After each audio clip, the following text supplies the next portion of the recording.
Hi guys, welcome the Pakistani family तो reaction. कैसे हैं आप सब। मेरा नाम है मेरा नाम जान। नदीम। तो यार चैनल पर नहीं हो तो चैनल को सब्सक्राइब कर दे। आज का वीडियो बहुत ही ज्यादा कमाल का होने वाला है भाई साहब। इंडिया बन चुका है दुनिया की तीसरी सबसे बड़ी सुपर पावर। अब ये तो वीडियो वॉच करेंगे तभी पता लगेगा, तो जल्दी से वीडियो देखते हैं और ये वीडियो का लिंक मिल जाएगा डिस्क्रिप्शन में। तो कौन करते हैं स्टार्ट। तो हमारे इस्लाम में भी बताया गया है कि हमारा एक मुसलमान जो है वो 10 पे भारी हो जाएगा।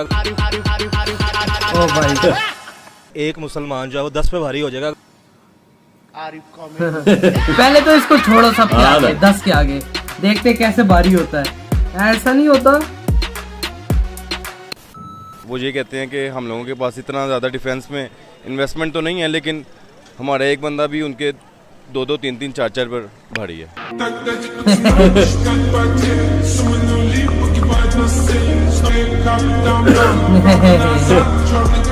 इन्होंने सरेंडर किया था ना, सरेंडर में। हाँ, पाकिस्तान को सरेंडर का नहीं बताया भाई। ये नहीं बताते। अब हिंदू हैं, उनका एक मिशन है, वो प्रॉपर उनकी इंडस्ट्री है, क्रिकेट की तरफ से कमा रहे हैं पैसे, लेकिन उन्हें पता है हम काफिर हैं, वो एक तरफ चल पड़े हुए हैं। अबे तू थोड़ा सा बहन का क्या? ऐसी बातें ने रेप नहीं देती यार।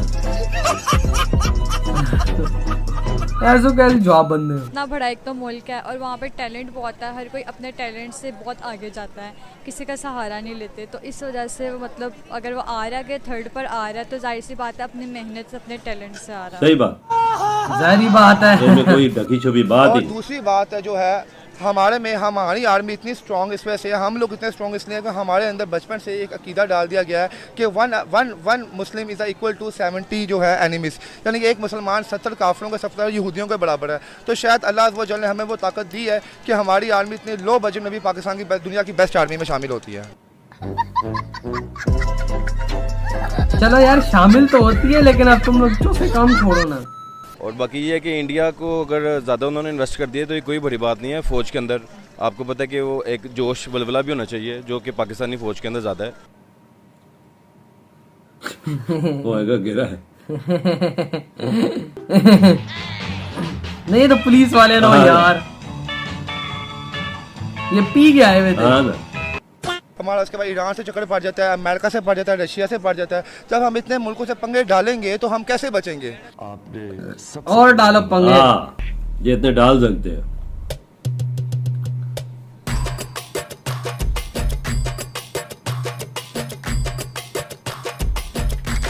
सर भी डांस है जबरदस्त। हाँ ना।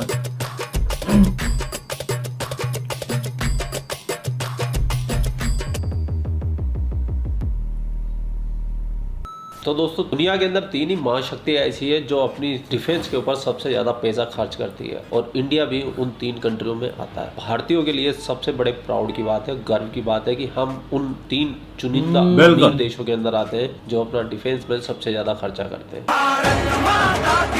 बाद में थामे बंदेगी। बिल्कुल। अभी थोड़े दिनों पहले सिपरी की एक रिपोर्ट आई थी जिसमें बताया गया था कि भारत अपने डिफेंस में $76 बिलियन। तो भारत अगर इतने रुपए अपने डिफेंस में खर्च करेगा तो पाकिस्तानियों के तो पेट में लाजमी भाई लाजमी है, और पाकिस्तानियों की जहालत तो जग प्रसिद्ध है। तो वीडियो में तो मजा आता है, शुरू करते हैं। तो एक रिपोर्ट आई है जिसके मुताबिक इंडिया जो है 3rd लार्जेस्ट कंट्री बन चुका है जो अपने डिफेंस में खर्च कर रहा है। क्या कहना चाहेंगे सर, आप इसको कैसे देखते हैं? और जो 2021 में उसने जो अपने डिफेंस में स्पेंड किया है वो $76 बिलियन से इन्वेस्ट किया है, क्या कहें? मैं यही कहूँगा कि आप देखेंगे एक टाइम था जब मुसलमानों की हुकूमत थी। हज़रत उमर के दौर में भी हमने बहुत ज़्यादा रकबा फतह कर लिया था, लेकिन अब ये है कि हमारा हाल बदतर से बदतर होता जा रहा है। इसकी वजह ये है कि ना तो हम दुनिया की तरफ प्रॉपर आ रहे हैं और ना ही हम दीन की तरफ आ रहे हैं।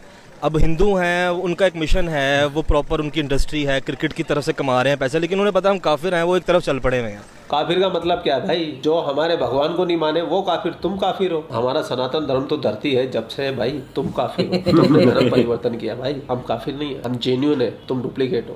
यार रिलीजन वालों की आप हम हर किसी की रिस्पेक्ट वैसे करते हैं। अगर हम इस तरह ही 2 कश्तियों में सवार रहेंगे तो आहिस्ता आहिस्ता मजीद हमारा हाल बुरा होता जाएगा। और मेरे ख्याल से किसी एक तरफ रह के हमें करना चाहिए काम ताकि हम तरक्की करें, जिस तरह वो कर रहे हैं। और ये तो हमारे इस्लाम में भी बताया गया है कि हमारा एक मुसलमान जो है वो 10 पे भारी हो जाएगा अगर हम नियत के साथ काम करें तो। लो और सुन लो, एक मुसलमान 10 पे भारी हो जाएगा। भाई कैसे भारी हो जाएगा, कैसे भारी एक वही वाली बात हुई, एक से 1.25 लाख के बराबर। वो जज्बा पहले वाला नहीं है, 10 पे भारी हो जाएगा। ताउन मुल्क के सारे भूखे नंगे, 2-4 को छोड़ के, कतर, यूएई, सऊदी अरब को छोड़ के। वो भी तेल निकला है 1950 के दशक के बाद से, तो थोड़ा बहुत पैसा आ गया इनके पास, भूखे नंगों के पास। बातें सुन लो इनकी, बाकी देखिए आगे क्या होता है क्या नहीं होता। औकात में रहो। मैं यही कहूँगी कि वो जाहिर सी बात है, इतना बड़ा एक तो मुल्क है और वहाँ पे टैलेंट बहुत है, हर कोई अपने टैलेंट से बहुत आगे जाता है, किसी का सहारा नहीं लेते। तो इस वजह से मतलब अगर वो आ रहा है, थर्ड पर आ रहा है, तो जाहिर सी बात है अपनी मेहनत से, अपने टैलेंट से आ रहा है। बिल्कुल। कोई अच्छे लोग भी होते हैं। आपकी कंट्री के बाकी मुल्कों से मसला कोई हो, लड़ाई हो, जंग हो, तो सबसे पहले एक आर्मी ही है जिसकी पे आप ट्रस्ट कर सकते हैं। हम पाकिस्तान में रहते हैं, हमारा इंडिया से रिलेशनशिप खराब है, हमारा उसके बाद ईरान से चक्कर पड़ जाता है, अमेरिका से पड़ जाता है, रशिया से पड़ जाता है। जब हम इतने मुल्कों से पंगे डालेंगे तो हम कैसे बचेंगे? ना मेरे पास AK-47 है, ना आपके पास AK-47 है। AK-47 है तो पाकिस्तानी आर्मी के पास है।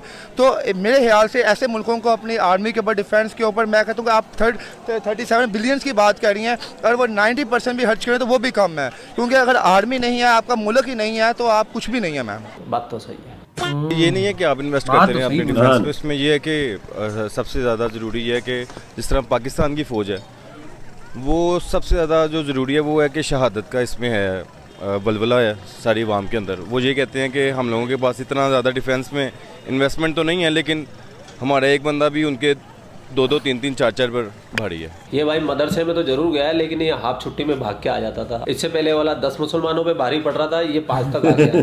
करो हाथ जोड़ के मैं गुजारिश करता हूँ। तो भाई ये मदरसा बंक करके आ जाता था, तो इसके लिए इसका ज्ञान भी हाफ रह गया। केवल एक देश है, इधर 57 देश खड़े हैं, सब अकेला उससे, फिर भी इन 57 की हिम्मत नहीं हो रही है। इजराइल की कुल जनसंख्या जो है वो लगभग 90 लाख है, जिसमें 70 लाख के आसपास यहूदी हैं, लेकिन इन 70 लाख से टकराने की हिम्मत 180 करोड़ ये जो इस्लामिक देश के हैं लोग, की भी हिम्मत नहीं हो रही है। देखिए हुआ क्या कि इन यहूदियों ने स्कूल की पढ़ाई पर बहुत ज्यादा ध्यान दिया, जिस वजह से कहते हैं कि शिक्षा उस शेरनी का दूध है जिसने पिया वो दहाड़ा है, और ये लोगों ने शिक्षा को जरूरत नहीं दिया, मदरसे में रह गए लोग यहाँ पर, इस वजह से ये लोग हो गए। तो ये झुंड में आ रहे हैं लोग और वो अकेले चल रहा है, फिर भी इनकी हिम्मत नहीं है लड़ सकने की, ये हम गारंटी देते हैं। हाँ भाई कैसी लगी आगे स्वाद। और फर्दर ये कि पाकिस्तान को भी चाहिए डिफेंस के अंदर जो है वो इन्वेस्ट करे, कुछ अपने करप्शन को और जो जेबें भरनी है उसको थोड़ा कम करे, और ताकि हमारी फ़ौज के पास भी ज़्यादा से ज़्यादा मिसाइल्स के लिए हो सारा तरीक़ेकार, और जिस तरह ठंडर तैयार है जो पाकिस्तान के पास है, इस तरह की और भी बहुत कुछ होने चाहिए ताकि हम लोग भी अपने जो दिफाई मामलात हैं उनको अच्छी तरह चला सकें। काफी टाइम हो गया हमने कोई मिसाइल भी इंडिया को अगर ज़्यादा उन्होंने इन्वेस्ट कर दिए तो ये कोई बड़ी बात नहीं है। फ़ौज के अंदर आपको पता है कि वो एक जोश बलबला भी होना चाहिए जो कि पाकिस्तानी फ़ौज के अंदर ज़्यादा है। मतलब इंडिया से तुम निकले हो, इंडिया से तुम गए हो, मतलब इंडिया के अंदर जोश और बलबला है ही नहीं, वो सारा जोश और बलबला तुम्हारे पास में ही। अबे तुम्हारा जोश और बलबला बेहतर उरे ढूंढने में निकल जाता है, बसता ही नहीं है वो तुम्हारा जोश और बलबला, खोखले हो अंदर से। और बाकी फर्दर पाकिस्तान भी कर रहा है, लेकिन वो जेबों में ज़्यादा चले जाते हैं। वो चूना लगा दिया चूना लगा। सर आपको क्या लगता है जिस हिसाब से इंडिया अपने डिफेंस में इन्वेस्टमेंट कर रहा है, $76 बिलियन का जो डाटा सामने आया है, आपको क्या लगता है आने वाले टाइम में वो चाइना और US को बीट करता हुआ नजर आ रहा है? नहीं, चाइना को तो बीट नहीं कर सकता, चाइना को तो US भी बीट नहीं कर सक रहा आपके सामने, वो कितनी तेज़ी से तरक्की कर रहा है, वो काम बिल्कुल भी नहीं हो सकता। अल्लाह ताला ने हर बंदे के ऊपर किसी ना किसी को जो है ना शेर पे सवा शेर रखा ही हुआ है। चाइना तो इनके मुंह बोले पापा है, वो तो चाटेगा ही चाइना की। तो इंडिया पे भी ये रहेगा इस तरह ही, लेकिन नो डाउट इंडिया बहुत तरक्की कर रहा है। हम एज अ मुस्लिम इस चीज़ को डिनाई नहीं कर सकते मेरे ख्याल से।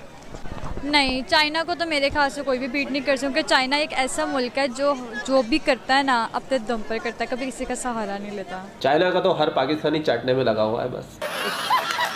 आपको क्या लगता है कि वो बीट नहीं कर पाएगा? नहीं कर पाएगा, और बुरे वक्त का पता फिलहाल नहीं इंडिया कर पाएगा, आने वाले टाइम तो मुश्किल है ऐसा। फ्यूचर का नहीं पता ना यार। आप ये देख ले, मैं यहाँ पे किसी की भी आर्मी के खिलाफ बुरी बात नहीं करूँगा, हमारी अपनी आर्मी है, जब आपने जंग जीतनी है ना, दो ही ऑप्शन है, या तो आप अपने आप को इतना एजुकेटेड कर लो कि आपको लोग हाथों हाथ आप पे इन्वेस्ट करें पैसा। अगर आप एजुकेटेड नहीं कर सकते तो कम से कम आपके पास इतना आपके पास सोर्स हो, आपकी स्ट्रॉन्ग आर्मी इतनी स्ट्रॉन्ग हो कि कोई जितने दुनिया की मर्जी जो है आर्मी आप पे अटैक करे तो आप उनको सर्वाइव कर सको, आप बचा सको। तो मेरे ख्याल से जितनी उनकी पॉपुलेशन है world second I think country है पॉपुलेशन के लिहाज से, तो मुझे लगता है कि आने वाले वक्त में जो है इंडिया जो है चाइना को भी बीट करेगा, क्योंकि वहाँ की आवाम जितनी है वो भी हमारी तरह ही है, वो भी जंग शंग डोला पीटने को ज़्यादा प्रमोट करते हैं वो लोग। तो मेरे ख्याल से शायद अगले साल ही ये जो है इंडिया चाइना को बीट कर दे। ये बंदा वहाँ भी समझदार लग रहा है भाई साहब, पता नहीं पाकिस्तान में कैसे जन्म ले लेते इतने समझदार बंदे, लेकिन बात एकदम पॉइंट टू पॉइंट कही हम भी यार समझदार हैं। चाइना जो है काफी स्ट्रांग है इस मामले में, तो अभी उससे काफी इंडिया को काफी टाइम है उसे बीट करने में। ये बिल्कुल भी नहीं है, ये तो बिल्कुल भी नहीं हो सकता, क्योंकि चाइना और यूएस जो है वो उनकी अपना मैन्युफैक्चरिंग है वो खुद बनाते हैं, और ये इंडिया जो है ना ये तो लोगों से खुद एक्सपोर्ट करता है, इसकी अपनी मैन्युफैक्चरिंग नहीं है, तो इस वजह से ये लोगों से एक्सपोर्ट करता है। अबे भुतनी के इंपोर्ट होता है। वो अपने मेक इन इंडिया के प्रोसेस के थ्रू जो है वो काफी डिफेंस टेक्नोलॉजीज बनाने लगे हैं, तभी तो वो इन्वेस्ट कर। अगर आप ये देखें ना कि इंडिया जो है वो पाकिस्तान से टेक्नोलॉजी में कुछ 20 साल आगे या 30 साल आगे है, तो यूएसए और चाइना जो है ये 100 साल आगे, तो फिर इंडिया का नंबर तो फिर आना है, अभी 20 30 40 साल पड़े हुए हैं, तो ये बहुत बात की बात नहीं यार, तब तक दुनिया बहुत आगे चलेगी। दुनिया तो आगे चली जाएगी, लेकिन पाकिस्तान श्रीलंका से भी पीछे चला जाएगा। तो अपनी परवाह करो मेरे दोस्त। 70 साल हो गए, 75 ईयर्स होने वाले हैं, ठीक है, जिसमें हम देखते हैं कि इंडिया जो है बहुत आगे निकल चुका है एक साथ अलग होने के बावजूद। आप इसके पीछे क्या फैक्ट्स एंड फिगर्स देखते हैं कि आज की डेट में इंडिया इतना आगे निकल चुका है, पाकिस्तान आज की डेट में उनसे काफ़ी पीछे रह गया, क्या कहें? मैं आपको सिर्फ एक बात बता दूं, इसको बेशक आप जैसे मर्जी समझ लें, सिर्फ और सिर्फ एजुकेशन की वजह से इंडिया की एजुकेशन हमसे बहुत आगे है। आप हमारे स्कूल्स और हमारी कुछ यूनिवर्सिटीज़ हैं जो फेमस हैं, उसके अलावा हमारा स्कूल लेवल में सबसे दुनिया की घटिया भी आगे निकल रहे हैं। अगर आप रिपोर्ट्स देखेंगे श्रीलंका से भी ज़्यादा गंदी पढ़ाई हमारे स्कूल्स में होती है। एक दो बड़े स्कूल हमारे LGS बिकनॉस वगैरह, उसके अलावा कोई चक्कर नहीं पैसों को, टीचर्स को खुद पता नहीं होता, मैट्रिक पास टीचरें ले आते हैं। किसी मुल्क ने क्या तरक्की करनी जब आपकी एजुकेशन लेवल ठीक नहीं होता? सही बोल। इंडिया का IT डिपार्टमेंट देख लें, अमेरिकन ने उनको रखा हुआ है, हायर किया हुआ है, यहाँ पे कोई चक्कर ही नहीं इस तरह का। एजुकेशन के बगैर तो कोई मुल्क तरक्की कर ही नहीं सकता, तो ये सिर्फ एजुकेशन की वजह से हो रहा है। इंडिया के पास एजुकेशन बहुत ज़्यादा है हमारे से, दुनियावी एजुकेशन की बात कर, और ना हम कोई दूसरी दीनी ले रहे हैं ना दुनियावी ले रहे हैं, तो हम तो इसी तरह बेड़ागर्क होता जाएगा हमारा आहिस्ता आहिस्ता। आप यकीन करें सिर्फ अल्लाह के सारे ज़िंदगी गुजर रही है, वरना जो हमारी करतूतें हैं ना, हमारा हाल बहुत मुल्कों से बुरा होना था। ये फिर भी अल्लाह ताला ने इज्जत दी हुई हमें थोड़ी बहुत। क्या बात है भाई साहब, वक्त बदल दिए, जज्बात बदल लिए, आपने तो अचानक से सच्चाई को स्वीकार कर लिया। क्या बात है, मेरी बातें सुन रहे हो क्या? नहीं। तो दोस्तों सुनिए पाकिस्तानी जाहिलों की बातें, अनपढ़ गंवारों की बातें। मैं रिबाजी को भी एक करेक्शन करना चाहूँगा। रिबाजी, भारत और पाकिस्तान एक साथ आज़ाद नहीं हुए थे, आज़ाद सिर्फ भारत हुआ था, और भारत ने अपना अभिन्न अंग पाकिस्तान को दिया था, जिसको आज आप पाकिस्तान बोलते हैं। सही बात है। और आप लोगों के क्या विचार है इसके ऊपर? आपने पूरा वीडियो देखा है, आपको क्या लगता है? तो कमेंट। तो मैं यार पाकिस्तान को आजादी नहीं मिली थी, मतलब पाकिस्तान को एक किस्म का समझ लो कि इंडिया से आजादी मिली थी। ये आप कह सकते हो, मतलब पाकिस्तान इंडिया से अलग हुआ था, ना कि पाकिस्तान को एक अलग से, क्योंकि पहले पाकिस्तान मतलब था इंडिया का ही, हमारे सारे जो हिस्से थे वो इंडिया के थे। बाद में अफगानिस्तान भी था, नेपाल भी था, वो फिर आहिस्ता आहिस्ता हुए। लेकिन जो हम लोग हुए हैं वो हम लोग तो 1947 में हुए हैं इंडिया से।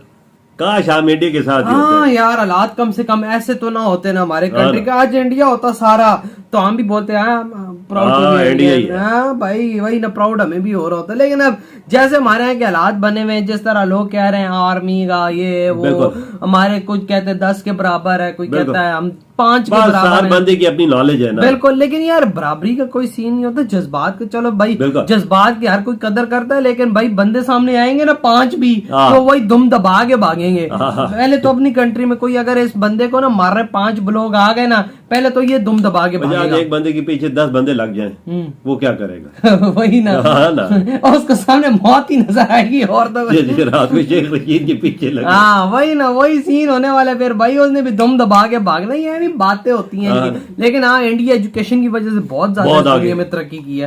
हमारी एजुकेशन तो श्रीलंका से भी घटिया है। बात आप अंदाजा लगा सकते हैं, एजुकेशन हम वही दे रहे हैं जो इंडिया ने हमें दिया है। इंडिया की किताबें हम पढ़ रहे हैं। हाँ वो भी पुराने टाइम की वही चल रही है। हाँ बिल्कुल, यहाँ के ऑथर्स वगैरह आधे ज्यादा इंडियंस हैं, लेकिन ये है कि भाई इन्होंने इंडिया को फॉलो आगे नहीं किया और आज हम इतने ज्यादा पीछे हैं। इंडिया वजह चाइना से आगे निकल सकता है, टाइम लगेगा थोड़ा सा, 8, 10, 12 साल लग सकते हैं। बाबा इतने नहीं, 20 साल 25 साल लगेंगे, चलो हम इतना लगा रहे हैं, 10-12 साल लगा रहे हैं, कुछ उसके करीब तो पहुंच जाएगा ना। हाँ करीब तो पहुंचेगा ना, ये तो नहीं है कि भाई हम पाकिस्तान का अगर मुकाबला करते हैं, ये तो श्रीलंका से भी बदतर होता जाएगा जो हालात चल रहे हैं। बिल्कुल, ये आने वाले 2 महीने इंडिया तो ऐसा हालात है, इंडिया तो आगे ही निकलेगा। बिल्कुल, उसकी तरक्की रोकने वाली नहीं। जिस तरह इंडिया का जा रहा है भाई, सबको पता है, पूरी दुनिया को पता है कितनी तेजी से जा रही है। इस दुनिया से दुगना तेज इंडिया आगे जा रहा है। बिल्कुल, ये वर्ल्ड रिपोर्ट भी आई है कि दुनिया की जो इंडिया की जो तरक्की है सब दुनिया की तरक्की से ज्यादा है, डबल है, 2 डबल है। तो यार आप लोग बताएं, आपकी ये थॉट है, इधर खत्म करते हैं, हमने बहुत ज्यादा खैर रखना।